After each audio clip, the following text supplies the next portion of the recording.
আসসালামু আলাইকুম গাইস, কেমন আছেন আপনারা সবাই? আশা করি সবাই অনেক ভালো আছেন। ফিরে আসলাম অনেক দিন পরে। এখানে দেখেন আমি আমার মাছদের জন্য ব্ল্যাক মস্কো মাছের জন্য এখানে একটা ফিশ পন্ড বানাইছি। সো এখানে আমি নিজের হাতে অনেক সুন্দর করে এই ফিশ পন্ডটা বানাইছি। এখানে দেখতে পাচ্ছেন মানি প্লান্ট লাগানো। আর এই হচ্ছে আমার খামার, অনেক দিন ভিডিও ছাড়ি না। সো এখানে দেখেন মাছগুলোর কোয়ালিটি কি সুন্দর, দেখেন মাত্র 1 মাস বয়স। এই যে দেখেন এখানে অলরেডি একটা ছেড়ে দিছি। সো এখানে ড্রপ অ্যাক্লিমেট হচ্ছে এই মাছগুলো। আপনারা অনেকে ভিডিও দেখেন গাইস, কিন্তু কেউ সাবস্ক্রাইব করেন না। প্লিজ আজকে সাবস্ক্রাইব করবেন অবশ্যই। সো এখানে দেখেন ড্রপ অ্যাক্লিমেট হয়ে যাওয়ার পরে আর কি ওদেরকে আমি ছেড়ে দিব এই পানির ভিতরে। সো হয়ে যাওয়ার পরে আপনাদের সাথে আবার দেখা হচ্ছে। সো গাইস হয়ে গেছে ড্রপ অ্যাক্লিমেট।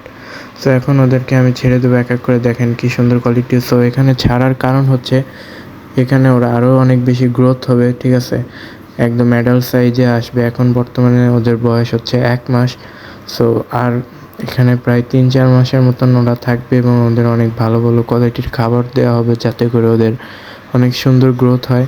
সো এখানে শুধু মেল মাছ ছাড়ছি, এখানে কোনো ফিমেল মাছ নেই।